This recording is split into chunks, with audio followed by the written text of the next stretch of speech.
I love being busy. That feeling of being productive, of accomplishing important things, and generally winning at whatever you're trying to do. All too often, though, this state can quickly morph into one of becoming too busy. In my case, that productive feeling is replaced with anxiety that I'm just not getting to the next project quickly enough. I'm being forced to complete tasks in a superficial manner, and I'm neglecting important priorities that I should have taken care of last week or last month. Then, instead of acknowledging that I've become too busy, I imagine I can just work harder and catch up.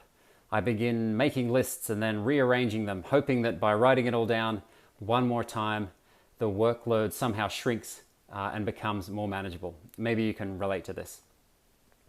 And while I hate to admit it, at times I found myself working in this too busy state for days or weeks at a time, losing touch with my overall objectives and certainly not moving toward them at any kind of rapid pace. Now, this problem of becoming too busy to be effective can also occur at the level of an organization. And when it does, and it's allowed to go on, it can actually pose an existential risk to the company, where a business disruption that ordinarily could be taken in stride suddenly becomes overwhelming. Some of the hallmarks of an organization that is too busy to be effective are that well-laid plans to optimize, improve, or otherwise transform the business keep getting delayed to the point where you're discussing the same business issues month after month and year after year. Next is that performance expectations begin to regress, or what's often referred to as a normalization of deviation. Let's say we take product quality as an example. There may have been a point in time where to even have a single outstanding customer quality issue was unacceptable.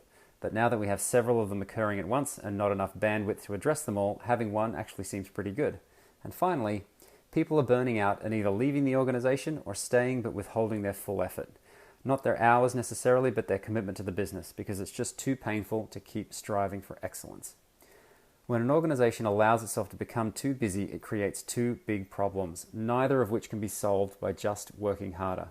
The first is that the total business impact of your team's efforts actually begins declining. The relationship between the number of active initiatives, projects, or tasks and their total impact on performance looks something like this. At first, as you work on more items, the impact increases, but once the organization's bandwidth is reached, then exceeded, resources become spread too thin, and the time and effort required to coordinate the work undermines the success of every project, and the total impact begins to decline. There's an optimal workload of being productively busy. There's a level below this of not being busy enough, though organizations rarely find themselves there. And then there are plenty of organizations who live out here on the right-hand side in the too busy to be effective state. The second problem of being too busy is that your priorities become stale and you wind up working on the wrong things. Your business context is always changing in terms of everything from customer preferences, market growth, the actions of your competitors, supplier pricing, technology advances, and so on. And these things create new opportunities to improve your business. But when you're operating in a too busy state, these opportunities are often dismissed without consideration, when at least some of them should be displacing your current priorities. So once you realize you're in the too busy to be effective state, what can you do? Well, there are 3 steps.